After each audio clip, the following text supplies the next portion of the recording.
अस्सलाम वालेकुम नाज़रीन। प्रोग्राम है जी स्पोर्ट्स और मैं हूं तलहा आलमगीर। मेरे साथ मौजूद हैं मोहसिन मेहदी, मेरे को होस्ट। नाज़रीन, saddest thing in life is a wasted talent. Talent की हम बात करते हैं और कायद आज़म ट्रॉफ़ी स्टार्ट होती है और कायद आज़म ट्रॉफ़ी में कहा जाता है कि बहुत सारा टैलेंट पाकिस्तान को मिलेगा। इस कायद आज़म ट्रॉफ़ी से पाकिस्तान टीम बनाई जाएगी, टेस्ट टीम बनाई जाएगी, वनडे टीम बनाई जाएगी। इस तरह की बातें की जाती थी पाकिस्तान क्रिकेट बोर्ड की जानिब से, फॉर्मर क्रिकेटर्स की जानिब से, तज्ज़ियाकारों की जानिब से, स्पोर्ट्स जर्नलिस्ट की जानिब से। लेकिन टैलेंट तो आपका रो रहा है। जी हाँ, ताबिश खान जिनका ताल्लुक कराची से है, सिंध की जानिब से खेलते हुए पहले ही मैच में उन्होंने 5 विकेटें हासिल की। पहले ही दिन कायद आज़म ट्रॉफ़ी के 5 विकेटें हासिल की और 5 विकेटें हासिल करने के बाद उनकी आंखें नम हो गईं। वहाँ पर वो रोना शुरू हो गए। लेकिन वो टैलेंट रो रहा था, वो ताबिश खान नहीं रो रहे थे, वो टैलेंट रो रहा था, वो स्किल रो रही थी और वो इंसाफ रो रहा था। जाएंगे जी स्पोर्ट्स हेडलाइंस की जानिब। पाकिस्तान क्रिकेट टीम जिम्बाब्वे के खिलाफ वनडे सीरीज के लिए इस्लामाबाद पहुंच गई। पाकिस्तान क्रिकेट टीम के नायब कप्तान शादाब खान अनफिट हो गए। जिम्बाब्वे के खिलाफ पहले वनडे मैच में शिरकत मशकूक हो गई। पाकिस्तान के खिलाफ सीरीज के लिए बहुत पुरजोश हूँ। जिम्बाब्वेन टीम का हदफ वर्ल्ड कप के लिए बराह रास्त क्वालिफाई करना है। ऑलराउंडर सिकंदर रजा। साबिक कप्तान सलीम मलिक को एक बार फिर रिलीफ न मिल सका। साबिक जज जस्टिस रिटायर्ड फजल मीरान चौहान ने सलीम मलिक की अपील पर फैसला सुना दिया। दरखास्त गुजार पीसीबी में नौकरी के लिए एनओसी नहीं मांग सकते। कायद आज़म ट्रॉफी फर्स्ट 11 टूर्नामेंट के पहले राउंड का दूसरा रोज मुकम्मल। सदर्न पंजाब के हुसैन तलत की शानदार डबल सेंचुरी। सिंध के फवाद आलम 90 रन बनाकर नॉट आउट। बलूचिस्तान के खुरम शहजाद के 27 रन के बस 5 शिकार। पाकिस्तान के साबिक cricketer Asif Mushtaba USA cricket में विमेंस यूथ कोच मुकर्रर और वनडे क्रिकेट की पहली हैट्रिक करने वाले जलालुद्दीन को अमेरिका में साउथ वेस्ट जोन का सिलेक्टर मुकर्रर किया गया है। पीएसएल के बकिया मैचेस में शिरकत के लिए पाकिस्तान आने के लिए बेताब हों। उम्मीद है लाहौर कलंदर्स इस साल ट्रॉफी जीतने में कामयाब होगी। बैंटंग। पाकिस्तान क्रिकेट टीम के साबिक कप्तान शाहिद खान अफरीदी मैशा यूनाइटेड एफसी के शरीक पार्टनर बन गए, जबकि साबिक कप्तान ने पाकिस्तान नेशनल टीम के असिस्टेंट कोच नासिर इस्माइल को टीम का हेड कोच मुकर्रर कर दिया। पाकिस्तान हॉकी फेडरेशन के ज़ेरे एहतमाम लाहौर में खेली जा रही चैंपियनशिप में आज मजीद 3 मैचेस के फैसले हो गए। सिंध और पंजाब अपने अपने मैचेस जीते तो खैबर पख्तूनख्वा और हायर एजुकेशन कमीशन के दरमियान मुकाबला 2-2 गोल से बराबर। जी हाँ, आपने टॉप स्टोरीज देखी और ख़बरें तो बहुत सी हैं, क्योंकि आपको पता है कि फ़र्स्ट क्लास सीज़न का भी पाकिस्तान में आगाज़ हो गया और साथ साथ जिम्बाब्वे सीरीज़ की भी अगर बात करें तो करीब से करीब तर होती दिखाई दे रही है। और फिर जिस तरह तलहा ने बात की फ़र्स्ट क्लास क्रिकेट के पहले ही दिन ताबिश खान ने धूम मचाई। साथ साथ अगर आज बात करें तो फवाद आलम ने 90 रन स्कोर किए। इंग्लैंड में तो फ्लॉप हो गए थे, लेकिन डोमेस्टिक में एक बार फिर परफॉर्म करते हुए सेंचुरी की जानिब गामजन है। प्रेस कॉन्फ्रेंस हुई आज फवाद आलम के साथ, जो ऑनलाइन प्रेस कॉन्फ्रेंस थी उसमें थोड़ी सी सहाफ़ी से तू मैं भी कर बैठे। खैर, क्रिकेट से ही शो का आगाज़ करेंगे। आज हमारे साथ ऐसी शख्सियत मौजूद है जो इससे पहले भी हमारे शो में, हमारे स्टूडियो में आप देखते रहे हैं, लेकिन आज ऑनलाइन वीडियो लिंक के ज़रिए उन्होंने हमें ज्वाइन किया। खुलकर बात करते हैं। मैं बात कर रहा हूँ साबिक इंटरनेशनल क्रिकेटर महमूद हामिद साहब की। आपको वेलकम करेंगे शो में। जी welcome, thank you. Welcome Mahmood Hamid साहब। जिम्बाब्वे सीरीज़ का आगाज़ होने जा रहा है, तो उससे पहले से थोड़ा सा शो का आगाज़ करते हैं, उसके बाद डोमेस्टिक पे भी बात करेंगे, फ़र्स्ट क्लास क्रिकेट पे। तो जो जिम्बाब्वे सीरीज़ है उसमें जो स्क्वाड का ऐलान हुआ, 22 रुकनी स्क्वाड का, वो मैं आपसे जानना चाहूँगा, क्योंकि आप काफ़ी दिनों बाद हमारे शो में दोबारा आपने ज्वाइन किया। तो कैसा देखते हैं आप उस स्क्वाड को? कहा जा रहा है कि पसंद नापसंद की बुनियाद पर भी खिलाड़ियों को उस स्क्वाड में शामिल किया गया है। देखिए, ये चीज़ें तो चलती रहती हैं। मुझे, आपको पता है पाकिस्तान क्रिकेट का जो माहौल है और लाइकिंग डिसलाइकिंग तो यहाँ पर है, और नज़र आता है कि कुछ ऐसी चीज़ें हुई हैं कि जिसकी वजह से आप कह सकते हैं कि कुछ लड़कों के साथ बड़ी ज्यादतियाँ हुई हैं। और अगर आप फॉर्म में देखते हैं लड़के, तो आपने उनको ड्रॉप किया, और मैं समझता हूँ कि जाहिद महमूद जो लेग स्पिनर हैं उनकी जगह बनती थी, लेकिन आप उनको जो है और जो एक्सक्यूज दिया गया है, और वो मतलब बनता नहीं है। क्योंकि अगर उनको कहा जा रहा है कि वो 33 इयर्स ओल्ड हैं, तो स्पिनर्स तो भाई बनता ही उस वक्त है जब एक्सपीरियंस हासिल हो जाता है तो वो खेल लेता है।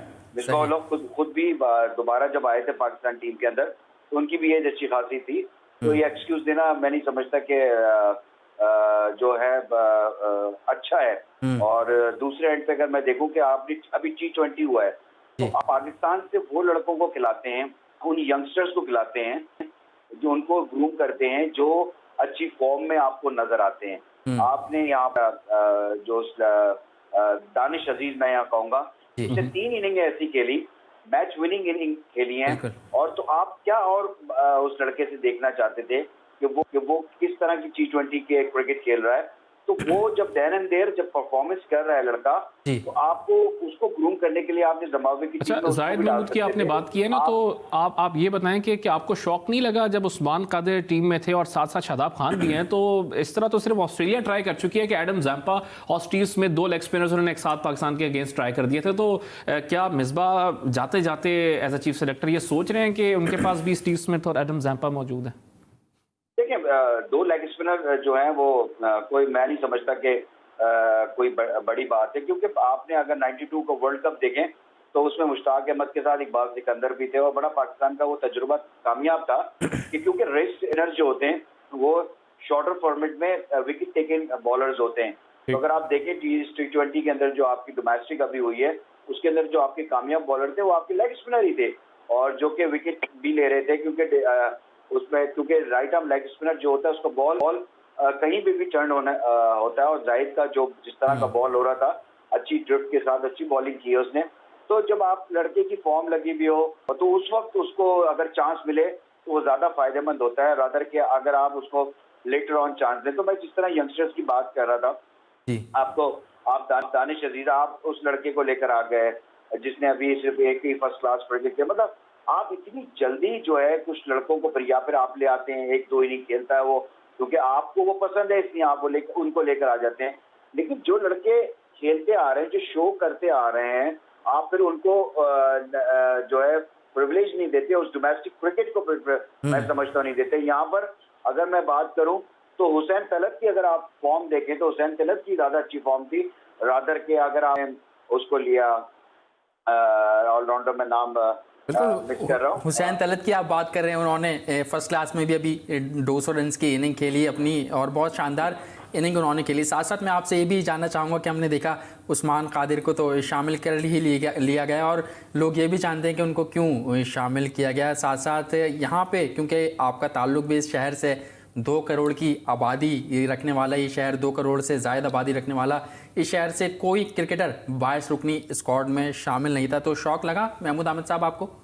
एब्सोल्युटली शौक मुझे लगा, क्योंकि कराची ऐसा कभी भी नहीं हुआ कि पाकिस्तान टीम में कराची का कोई लड़का ना हो। अगर आप हिस्ट्री उठा के देखें, एक वक्त में तो 10-11 लड़के कराची के होते थे, ऐसा कम जरूर हुए क्योंकि टैलेंट दूसरी जगहों से भी काफी आना शुरू हो गया।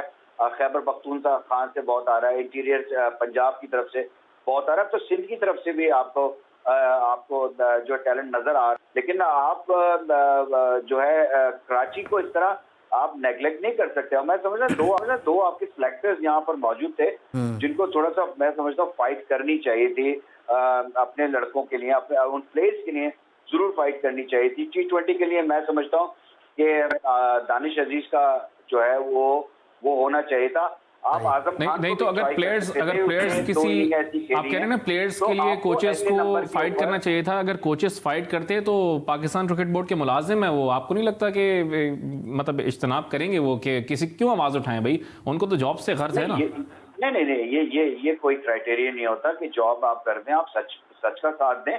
आप देखें 2 चीजें होती हैं उसके अंदर। जब आप सिलेक्शन कमेटी के अंदर होते हैं ना, तो आप जब किसी का नाम लेते हैं, या आप अपने सामने वाले को कन्विंस कर दें या उससे कन्विंस हो जाएं। आप में इतनी एबिलिटी होनी चाहिए एज ए सिलेक्टर कि अगर आप किसी प्लेयर के लिए बोल रहे हैं तो आपके पास उसके पास कॉन्क्रीट प्रूफ होने चाहिए कि ये लड़का इसलिए आपकी टीम के लिए मजबूत उम्मीदवार बनता है। अगर मैं आजम की बात करता हूँ तो पाकिस्तान टीम को ऐसा प्लेयर चाहिए जो 5वें-6ठे नंबर के ऊपर जो हार्ड हिटर बैट्समैन हो, जिसके पास पावर हिटिंग का हो। आपके पास ऐसा कोई प्लेयर है जो पावर हिटिंग करता हो। ठीक है, मुझे अभी एक आध मैच में जो आपने ऑलराउंडर सेलेक्ट किया, मैं फिर नाम मेरे जहन से निकल रहा है, और उसने एक आध मैच में अच्छा खेला, लेकिन अगर हम उसके 5 इंटरनेशनल मैचेस देखें तो वो इम्प्रूवमेंट मुझे नजर नहीं आई थी। लेकिन फिर भी आपने अभी पीएसएल गुजरा, पीएसएल में भी कोई इतनी अच्छी परफॉर्मेंस नहीं थी, लेकिन फिर आप लेकर आ जाते हैं। मैं यही बात करूंगा कि देखें, दोस्ती यारियां अपनी जगह होती हैं, लेकिन पाकिस्तान टीम में दोस्ती यारी नहीं बनती। वहां पर आपको जेन्युइन टीम को सिलेक्ट करना चाहिए। तो लड़कों के साथ फिर आप ज्यादती करेंगे तो फिर रिजल्ट भी उसी तरह के आते हैं, और फिर एक्सक्यूजेस देना कि ऐसा हो गया तो वैसा हो गया, बनता नहीं है। उमर का जो एक्सक्यूज दिया जाहिद महमूद का, वो बनता नहीं है। और आप एक नए लड़के को लेकर आ जाते हैं, जब आप आपके लिए कोई और लड़की की बात करें तो आप उसके ऊपर एक्सक्यूज। तो मैं ये कह रहा हूँ, जो सिलेक्टर्स होते हैं, सिलेक्टर्स का बहुत, जो को सिलेक्टर्स होते हैं उनका फीडबैक बहुत ही इंपॉर्टेंट होता है। तो मैं नहीं समझ रहा कि सिंध की टीम के अंदर कोई ऐसा प्लेयर नहीं था कि वो पाकिस्तान टीम में सिलेक्ट हो जाए। काफी लड़के ऐसे होते हैं जो के परफॉर्मर होते हैं, और उनको आपको रख सकते थे। मैंने 2 लड़कों के जो नाम लिए हैं, दोनों यंगस्टर हैं, और उनकी टीम में जगह बनती है। बिल्कुल, आप समझते हैं कि उन दोनों लड़कों की जगह बनती है। मैं ये भी पूछना चाहूंगा कि जो टीम सिलेक्ट हुई है जिम्बाब्वे के खिलाफ पाकिस्तान की, उस टीम को आप कैसा देखते हैं अगर जिम्बाब्वे की टीम से कंपेयर किया जाए? और हमारे साथ एक कॉलर भी मौजूद है। कौन साहब, कहाँ से बात कर रहे हैं, क्या कहना चाहेंगे? अस्सलाम वालेकुम। वालेकुम अस्सलाम। मैं इरफान शेख बोल रहा हूँ कराची से ही। जी इरफान शेख साहब, क्या कहेंगे? महमूद अहमद साहब हमारे साथ आज मौजूद हैं। मैं सर ये बोलना चाहता हूँ, कराची की क्रिकेट की जो रबो आली है, कराची की पाकिस्तान की टीम में कभी कराची का इसका 60% हुआ करता था। तकरीबन 7-8 लड़के कराची के होते थे 16 में से। तो अब ये आलम है कि एक लड़का भी नहीं होता, उसका होता भी है तो कभी अंदर कभी बाहर, मतलब उसका कोई वो नहीं होता। लेकिन इसका जिम्मेदार सिलेक्शन बोर्ड नहीं है। हमारी कराची का जो क्रिकेट का ढांचा है ना, खसूसन जो जूनियर क्रिकेट है, हमारी जो बच्चों के लेवल की क्रिकेट है या यंग एज के बच्चों की, उसकी तरफ तवज्जो बिल्कुल नहीं है। ठीक है, जो क्लब लेवल की क्रिकेट है, जो जूनियर लेवल की क्रिकेट है, उस पर तवज्जो की बहुत ज़रूरी है। महमूद भाई, अब बताइएगा, मतलब जूनियर लेवल की क्रिकेट की तो हम बात कर रही हैं, तो ये तो काफ़ी अरसे से आवाज़ उठाई जा रही है कि कराची में जो स्ट्रक्चर है क्रिकेट का, वो जमू हाली का शिकार है। देखें, इस वक्त तो क्लब क्रिकेट तो कहीं पूरे मुल्क में कहीं भी नहीं हो रही। अगर आप पिछले 1.5-2 साल से देख लें तो क्लब क्रिकेट तो कहीं भी नहीं हो रही। हाँ बिल्कुल, मैं इस बात से इत्तेफाक जरूर करूंगा कि कराची के अंदर जो एक नर्सरी, जिसे कहना चाहिए, हमेशा से होती थी, जहाँ से प्लेयर्स निकलते थे एज ए क्लब क्रिकेटर ही वो ऊपर ले आते थे, वो चीज़ अब नजर नहीं आ रही। तो बिल्कुल ये भी एक फैक्टर है कि आपने ऐसे कुछ लोग शुरू में लगे रहे कि मैं नहीं समझता कि कुछ उनके ऊपर इल्जामात भी हैं ऐसे कुछ कोचेस के ऊपर कि वो नाजायज लड़कों के साथ कर रहे थे, लेकिन अब जो है वो थोड़ा सा चेंजिंग आई है। तो ये फर्क जरूर था। तो आपको बहुत देखभाल करके, मैं समझता हूँ कि आपको क्लब क्रिकेट के अंदर अगर आपने अंडर 14, अंडर 16 और अंडर 19, ये बहुत ही इंपॉर्टेंट जगहें होती हैं जहाँ पर आपने बहुत ही करैक्टर वाले लोगों को लेकर आना होता है, एक्सपीरियंस लोगों को लेकर आना होता है, जो जिनके ऊपर कोई ऐसी चीज ना हो। तो वहां से क्योंकि आप बिल्ड करते हो उन बच्चों का करैक्टर भी, तो बिल्कुल बात सही है कि आपने जो क्लब क्रिकेट का हाल हुआ है कराची के अंदर, वो क्लब क्रिकेट तो हो ही नहीं रही है। बिल्कुल, क्लब क्रिकेट नहीं हो रही, जिसकी वजह से ये सिचुएशन है कि कराची का टैलेंट सामने नहीं आ पा रहा। और दूसरी बात आपने ये की कि जो सिलेक्टर्स हैं उनको भी कराची के लड़कों के लिए, सिंध के लड़कों के लिए आवाज़ उठानी चाहिए थी। साथ साथ अगर ये भी बात करें कि कराची के लड़के भी खुद उनके साथ ज़्यादती करते हैं, जो उनके लिए आवाज़ उठाते हैं, उनके हक़ में आवाज़ बुलंद करते हैं। जिस तरह मैंने इंट्रो में कहा कि फ़ुआद आलम उस सहाफ़ी से ही लड़ गए प्रेस कॉन्फ्रेंस के दौरान, जो अरसे से उनके लिए आवाज़ उठा रहे थे, उनके हक़ में आवाज़ बुलंद कर रहे थे। कहीं मत जाइए, वक्त हुआ एक ब्रेक का। ब्रेक के बाद जब आएंगे तो इस टॉपिक पर मज़ीद गुफ्तगू करेंगे। देखते रहिए जी स्पोर्ट्स।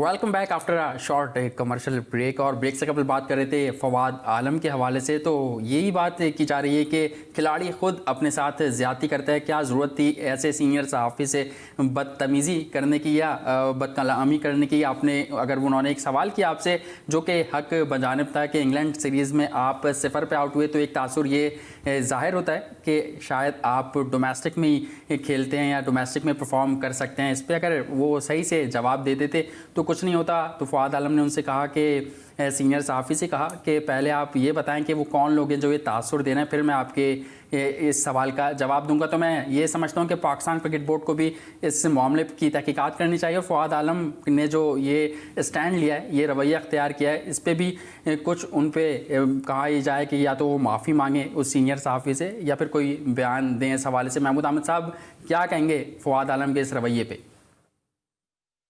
देखें, कुछ चीजें होती हैं कि आप किसी को इमोशनली जिस तरह हर्ट करना होता है ना, तो मैं इस सवाल के लिहाज से अगर मैं कहूँगा तो इमोशनली हर्ट किया गया ना फवाद आलम को। अच्छा। देखिए, बहुत बड़ा परफॉर्मर और पाकिस्तान में कुछ कम ही ऐसे प्लेयर आए हैं जिनकी अब 50+ की एवरेज ऑल द टाइम रही हो। वो ग्रेट प्लेयर्स में जो हैं वो आए हैं।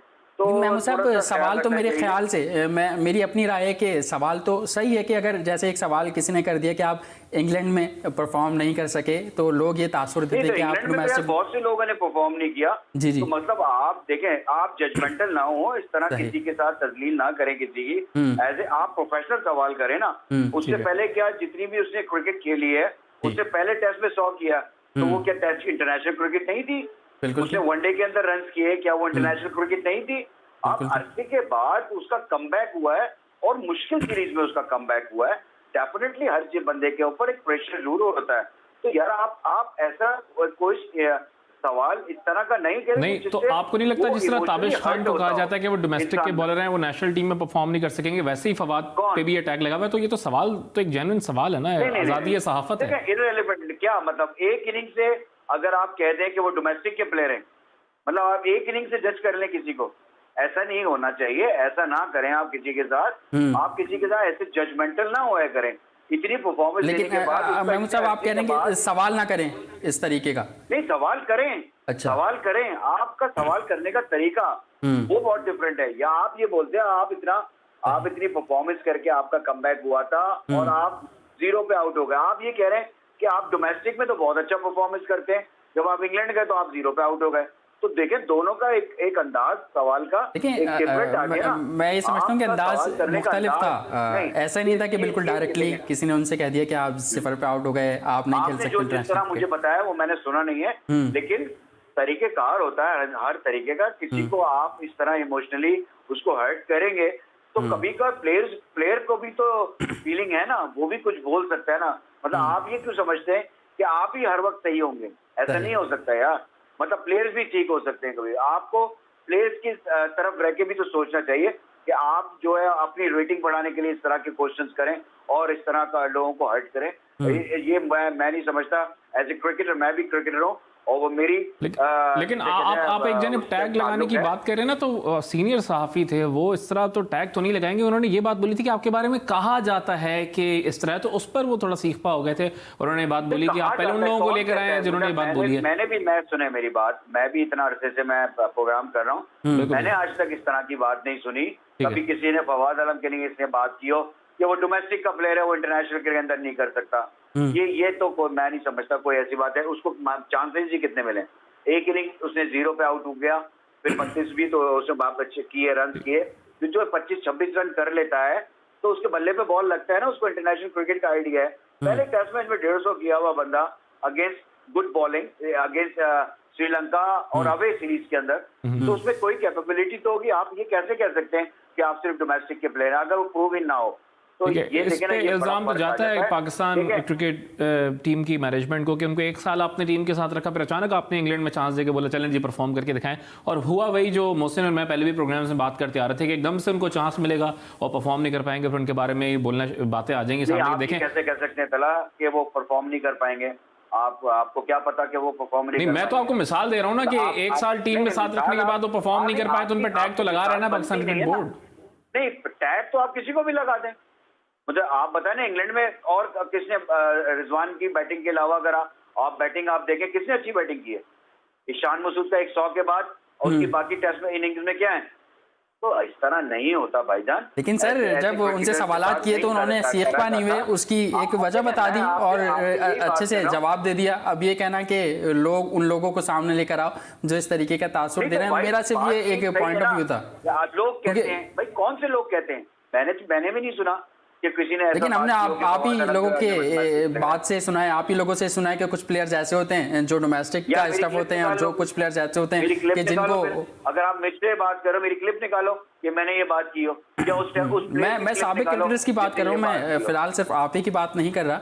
नहीं, आप ये जो बोले ना भाई, आपके पास प्रूफ होना चाहिए ना। जी। अगर आप कोई किसी प्लेयर के लिए आप ये बात करें कि किस प्लेयर ने कहा, ठीक है, जो भी सहाफी, ये यहाँ पर आप दुरुस्त हैं कि जो भी सहाफी इस तरह का सवाल करे वो लाजमी क्लिप्स और सबूत के साथ करे कि वाकई फॉर्मर क्रिकेटर्स ने और बहुत से लोगों ने आप पे ये टैग लगाया कि आप डोमेस्टिक के लिए खेलते हैं। लेकिन ताबिश खान, देखिए ना, मैं आपसे ये बात कर रहा हूँ, हर सवाल करने का एक अंदाज होता है, ठीक है, एक क्रिटिसाइज करने का अंदाज होता है कि आप किस तरह कर रहे हैं।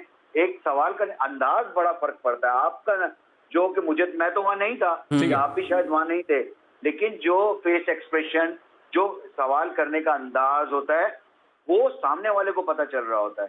फिर उसके जवाब पे आप लोग सब बात कर रहे होते हैं कि उसने ऐसे जवाब दे दिया। भाई सवाल करने वाले से भी तो पूछो कि आपने ये सवाल किया क्या है। ठीक है, एट द पॉइंट जो रिएक्शन आएगा वो उस सवाल से रिलेटेड ही आएगा, ये तो आप दुरुस्त फरमा रहे हैं। लेकिन ताबिश खान से मुतालिक हम बात कर रहे थे, पहला ही मैच था और कायद-ए-आज़म ट्रॉफी का पहला दिन था, 5 विकेटें लेनी उन्होंने, 573 फर्स्ट क्लास विकेट्स हो चुकी हैं 129 मैचेस में उनकी, और निगलेक्टेड रहे हमेशा से, और जाहिर है वो उनकी आंखें नम भी हो गई। लेकिन हम ये बात कर रहे थे, जैसे कि मैंने इंट्रो में बात की थी, कि वहाँ पर ताबिश नहीं रो रहे थे, वो एक इंसाफ का पहलू रो रहा था, शायद टैलेंट रो रहा था। महमूद हामिद साहब क्या कहेंगे?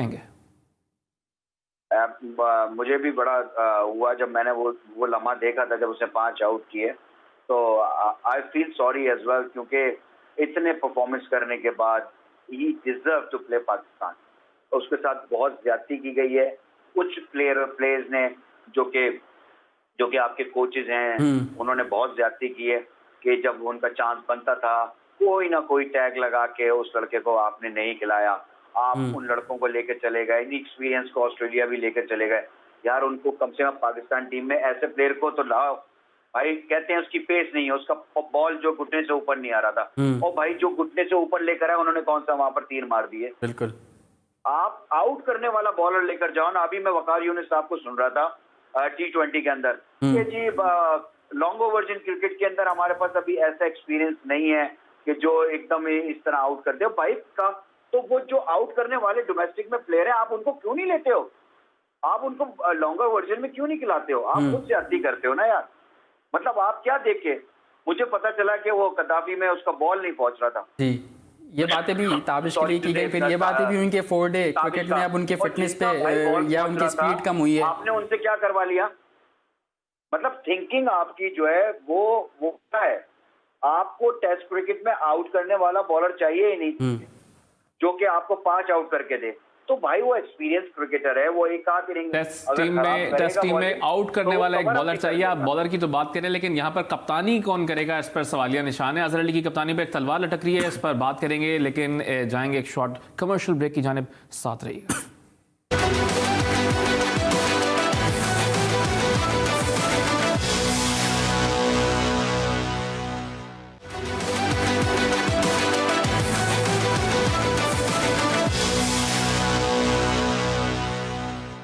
Welcome back after short commercial break. और ब्रेक पे जाने से कबल मैंने ये बात की थी कि पाकिस्तान क्रिकेट टीम के टेस्ट कप्तान अजहर अली की कप्तानी पर तलवार लटक रही है, और फॉर्मर क्रिकेटर्स कुछ कह रहे हैं कि आप उनको ना तब्दील करें, कुछ कह रहे हैं कि आप तब्दील करें। साबिक wicket keeper batsman Pakistan cricket team Moin Khan साहब ने ये बात बोली है कि अजहर अली के साथ वो तारीख ना दोहराई जाए जो तारीख रकम की गई थी सरफराज के साथ। तो सरफराज वाला रवैया उनसे ना अपनाया जाए, उनको एक टास्क दे दिया जाए और टास्क पर अगर नहीं उतरते पूरा, फिर उनको बाइज्जत करियर ख़त्म करने का मौका दिया जाए। महमूद हामिद साहब हमारे साथ मौजूद हैं। महमूद साहब, कैसे देखते हैं मोइन खान साहब के इस बयान को कि ठीक है उनको एक टास्क दे दें, लेकिन राइट नाउ आपकी कोई टेस्ट सीरीज़ नहीं है, आपकी न्यूजीलैंड में टेस्ट सीरीज़ है, जिम्बाब्वे के साथ टूर चल रहा है, इससे इज्तनाब करें कि इस मामले पर आप गुफ्तगू करें? देखिए मोइन की अपनी राय है, और मैं जो समझता हूँ कि अजहर अली को आपने टेस्ट किया हुआ था, आपने पहले भी उसको कप्तान बनाया हुआ था, और वो इतनी एबिलिटी मैं नहीं समझता कि उसकी कैप्टनसी के अंदर मुझे नजर आई। आपने खुद ही जो है कि बिल्कुल जिस तरह का काम किया आपने 3 फॉर्मेट में, सरफराज कप्तान था, अगर आपको कोई प्रॉब्लम आ रही थी तो आप उसको 1 फॉर्मेट से हटाते थे, 2 फॉर्मेट से हटाते, आपने तीनों फॉर्मेट से हटा के बहुत बड़ा उस वक्त जो आपने बहुत बड़ी गलती की थी ना, वो आज आपको वो पे ऑफ करनी पड़ रही है, क्योंकि अब आपको नजर नहीं आ रहा कोई आपका जो है कौन कप्तान बनेगा। आपकी टीम के अंदर कोई स्टार्टेड प्लेयर्स ऐसे नहीं है सिवाय बाबर आजम के, तो आपको तो कहाँ देख रहे हैं आप? अब आपका नाम, अब आप एक सीरीज अच्छी खेल रहे हो तो रिजवान का नाम एज ए कैप्टन के लिए आ रहा है, शान मसूद का नाम एज ए कैप्टन के लिए आ रहा है। तो जो लोगों की अभी पक्की जगह नहीं बन रही थी, शान मसूद की अगर हम बात करें 1-2 सीरीज से पहले उनकी पक्की जगह नहीं थी, उनका नाम कप्तानी के लिए आ रहा है, तो हमने तो खुद ही उसका जिसे कहना चाहिए उस चीज को खराब किया है। सही, तो ठीक है। मोइन खान साहब ने जो बयान दिया, आपने उस पर अपना तज्जिया पेश किया। साबिक चीफ सेलेक्टर की बात करूंगा इंजमाम उल हक साहब की, उन्होंने भी एक बयान दिया है कि उन्होंने कहा है कि जिम्बाब्वे सीरीज खत्म होने तक पाकिस्तान क्रिकेट बोर्ड के CEO वसीम खान साहब को ये बात नहीं करनी चाहिए थी टेस्ट टीम का कप्तान कौन होगा। जिम्बाब्वे सीरीज खत्म होती तो ये बात की जाती। उनका ये मतलब था कहने का कि जो भी कप्तानी का उम्मीदवार होगा फिर वो अपनी लॉबिंग शुरू कर देगा, लॉबिंग स्टार्ट कर देगा, जिससे ड्रेसिंग रूम के माहौल पे काफ़ी असर पड़ेगा। क्या कहेंगे महमूद अहमद साहब इस पे? देखिए, अभी जिम्बाब्वे से क्या सीरीज है भाई? जिम्बाब्वे से है T20 और वनडे, बिल्कुल ठीक है ना, टेस्ट मैचेस तो है ही नहीं। तो आप तो अगले जो न्यूजीलैंड में टेस्ट सीरीज के लिए कप्तान की बात कर रहे हैं ना, तो अगर कर रहे हैं तो बात यह है कि मैं समझता हूँ माइंडसेट को तब्दील करने की बहुत जरूरत है। जब तक आपका माइंडसेट नहीं तब्दील होगा, आपको कप्तान ऐसे ही मिलेंगे। जब जो कोच आपका ऐसा है जो कि हारने से डरता हो, जो कि बहुत ज्यादा डिफेंसिव हो, वो चांस नहीं लेना चाहता, तो फिर कैसे आप भाई जीतोगे? आपको जो बाहर से स्क्रिप्ट करके अंदर कप्तान को दिया जाता है, वो स्क्रिप्ट लेके वो कप्तान काम कर रहा है, वो अपनी एबिलिटी के ऊपर, कोई अपनी सोच के ऊपर तो काम कर नहीं रहा, तो फिर आपको रिजल्ट भी इसी तरह के मिलेंगे। तो हमें तो बहुत ज्यादा जो है माइंडसेट पहले तब्दील करने की जरूरत है कि हमें कैसी क्रिकेट खेलनी है, कैसा एग्रेसिवनेस लेकर आनी है। एज ए कैप्टन आप में कितने बोल्ड डिसीजन आप ले सकते हो। एज ए बैट्समैन की भी बात करूंगा, जो बैट्समैन अंदर जाने से घबरा रहा हो कि मैं आउट ना हो जाऊं, तो अंदर जाके आउट ही होगा। तो इसी तरह कैप्टन का भी यही है, ठीक है। डिफेंसिव माइंडसेट के साथ कैप्टन ने खेलना है या अटैकिंग एग्रेसिव माइंडसेट के साथ खेलना है, इसलिए कप्तान को इस मामले पे ही सिलेक्ट करना चाहिए। रमीज राजा साहब ने भी बयान दिया और उन्होंने ये बात बोली है कि पाकिस्तान क्रिकेट के लिए, पाकिस्तान क्रिकेट टीम के लिए और खुद अजहर अली के लिए बेहतर होगा कि वो खुद दस्तबरदार हो जाएं, वो कप्तानी से हट जाएं। और उन्होंने बात बोली है कि मोहम्मद रिजवान वो कायद बन सकते हैं। तो आपको लग रहा है कि रिजवान को कैप्टनसी दे दें आप? ठीक है, उन्होंने अच्छा परफॉर्म किया इस नेशनल T20 कप में, वही तो मैं कह रहा हूँ भाई, वही तो मैं कह रहा हूँ। लेकिन वो लीड कर लेंगे। उनकी तो जैसे कि आपने बात की कि उनकी खुद नाम नहीं आ रहा था ना उनका टीम में। पाकिस्तान टीम का कप्तान बनना, मैं तो ये बात कर रहा हूँ कि जो लोग जिनकी सीमेंट ही नहीं हो पाती अपनी पोजीशन टीम के अंदर, उनके नाम लिए जाते हैं कप्तानी के लिए। तो ये तो कितना बड़ा जिसे कहते हैं, जो मैं समझता हूँ ड्रॉबैक हो गया। पाकिस्तान क्रिकेट इतनी नीचे आ गई है, वरना तो पहले तो भाई आप अपनी जगह बनाते थे कि आपको इतने परफेक्ट हो गए कि आप 100% टीम का हिस्सा हैं अगली 2-3 सीरीज के लिए। उसके बाद आपके लिए कप्तानी का सोचा जाता था। अगर आप पिछले कप्तान भी उठा के देखें, कब बने हैं वो कप्तान, इवन वसीम भाई को उठा के देख लें, विकी को खुद को देख लें, राशिद, मोइन, इंजी कितने अरसे के बाद कप्तान बना, या उसने कितनी परफॉर्मेंस की। यहाँ तो एक सीरीज खेलने के बाद आप कप्तानों का नाम ले लेते, क्योंकि आपने कुछ डिसीजन ऐसे लिए हैं जिसकी वजह से आपको यहाँ प्रॉब्लम आ रही है। आपके पास आपको कोई कप्तान नहीं मिल रहा, आपको ऐसा जो कि नीचे से कप्तानी करता हुआ आ रहा हो, जिसको लीडरशिप स्किल जिसको पता हो। तो मैं नहीं समझता कि हम फिर वही कोई डिसीजन लेंगे और फिर एडॉक बेसिस के ऊपर कोई कप्तान बनाएंगे, फिर एक सीरीज हारेंगे, फिर कप्तान ढूंढ रहे होंगे। तो हमें इसी तरह हम चलते रहेंगे एडॉक बेसिस के ऊपर। हमें परमानेंटली हमें ग्रूम करना पड़ेगा, हमें कप्तान को ग्रूम करना पड़ेगा, कि देखना पड़ेगा कि किस में कितनी एबिलिटी है। ठीक है, ग्रूम करना पड़ेगा, देखना पड़ेगा किस में कितनी एबिलिटी है। महमूद अहमद साहब, आप क्या समझते हैं? जैसे आपने कहा कि अजहर अली को पहले भी आजमाया गया था, फिर आजमाया गया, उनमें वो बात नज़र नहीं आती। आप अब क्या समझते हैं फ्यूचर में पाकिस्तान क्रिकेट बोर्ड को किसको तैयार करना चाहिए, किसको आगे लेकर आना चाहिए आपके मुताबिक? मैं बिल्कुल, आप जैसे इन लोगों को आप चांस दे रहे हैं, अभी आपने शान को चांस दिया एज ए कैप्टन, वो कर रहा है, PSL में भी कप्तानी कर रहा है, अभी अपनी साउदर्न टीम की कप्तानी कर रहा है फर्स्ट क्लास क्रिकेट के अंदर। रिजवान अब कप्तानी कर रहे हैं, इनको एक दो तो सीजन इनको कप्तानी करने दें, इनको इनकी फिर लीडरशिप को देखा जाए कि हाँ ये किस तरह के डिसीजन लेते हैं, किस तरह की कप्तानी करते हैं, प्रेशर में इनका अंदाज क्या होता है और डोमिनेशन के अंदर इनका अंदाज क्या होता है। तो ये सारी चीजें जब आप देखेंगे और जब एक्सपीरियंस से इनके पास ये डेवलप होंगी चीजें, तो फिर आप इनको पाकिस्तान टीम का कप्तान बनाएं। वही मैं कह रहा हूँ, आपने बहुत जल्दी कर दी थी सरफराज को कप्तान हटा तो के। ये तमाम प्लेयर्स का जो आपने नाम लिया, उनको ट्रेन करने के लिए पाकिस्तान क्रिकेट बोर्ड को ये चाहिए कि उनको कप्तान रखे, बाद में फिर नेशनल टीम में उनको कप्तानी सौंपी जाए। लेकिन जैसे कि इंजमाम कह रहे हैं कि अगर कप्तान की आप बात कर रहे हैं, फिर लॉबिंग शुरू हो जाती है, तमाम तर मामला, फिर एक जानिब रिजवान की बात आ रही है। आपको नहीं लगता कि तीनों फॉर्मेट्स जो क्रिकेट के हैं उनमें तीनों में सेम कैप्टन होना चाहिए? इससे आप अवॉइड कर सकते हैं कि लॉबिंग हो किसी भी प्लेयर के अगेंस्ट। देखिए, लॉबिंग तो पाकिस्तान होने शुरू होती है, हमेशा से होती है, और इंतजाम इसलिए कह रहे हैं कि उस जमाने में भी लॉबिंग होती थी, किस कप्तान को हटवाना है, किस कप्तान को लेकर आना है, किसकी लॉबिंग बनानी है, ये सब प्लेयर्स कर रहे होते थे सारी, ये कोई ढकी छुपी बातें नहीं है। मिसबाह के खिलाफ भी लॉबिंग हुई है जो उनको एक ओहदे से हटाया गया? किसके खिलाफ? मिसबाह उल हक। लॉबिंग नहीं हुई, मैं समझता हूँ कि बहुत एक अच्छा डिसीजन है। और लोग जो कह रहे थे कि वहाँ पर प्राइम मिनिस्टर के वहाँ गए जिसकी वजह से ये हुआ, आई डोंट थिंक सो कि ये चीज़ पहले से डिसाइड हो चुकी थी कि अब इनका एक ओहदा जो है वो जाने वाला है, क्योंकि डिसीजन ही वो आपका, मैं नहीं समझता था कि 1 साल पहले जो आपने डिसीजन लिया था कि उनको 3 ओहदे एक साथ दे दिए थे, क्योंकि आपकी अकाउंटेबिलिटी फिर अगर आप एक में फेल होते हैं तो फिर आप, इसका मतलब तीनों में फेल हो गए ना। बिल्कुल। एज ए सिलेक्टर आप फेल होते हैं तो इसका मतलब एज ए कोच भी फेल हो गए आप, क्योंकि आप ही ने टीम बनाई, आप ही ने खिलाई, तो आप, इसका मतलब सिलेक्शन आपने अच्छी नहीं की। तो फिर तो अगर इस तरह की बात होती है तो फिर तीनों चीजें जानी चाहिए। तो पहले मैं ये जो कह रहा हूँ वो आप समझने की कोशिश करें कि सबसे पहले आपको अपना माइंडसेट चेंज करना पड़ेगा, और माइंडसेट मिसबाह उल हक को अपना चेंज करना पड़ेगा। और जब तक वो अपना माइंडसेट नहीं चेंज करेंगे, पाकिस्तान टीम जो है वो अग्रेसिव क्रिकेट नहीं खेल सकती। हाँ, जिम्बाब्वे के खिलाफ आप वन साइडेड भी मैचेस जीत जाएंगे, ठीक है, जिम्बाब्वे के अगेंस्ट भी वन साइडेड मैचेस आप जीत सकते हैं, लेकिन किसी बड़ी टीम के अगेंस्ट आपको प्रॉपर जो है एक माइंडसेट के साथ आना पड़ेगा। ठीक है, प्रोग्राम का इख्तिताम हुआ है। महमूद हामिद साहब, आपका बहुत बहुत शुक्रिया, वक्त हमारे पास बहुत शॉर्ट है। बहुत बहुत शुक्रिया former international cricketer Pakistan cricket team Mahmood Hamid साहब ने हमें आज ज्वाइन किया था। प्रोग्राम का इख्तिताम हुआ, इंशाल्लाह आपसे कल मुलाकात होगी। अपना ख्याल रखिएगा, अल्लाह हाफिज़।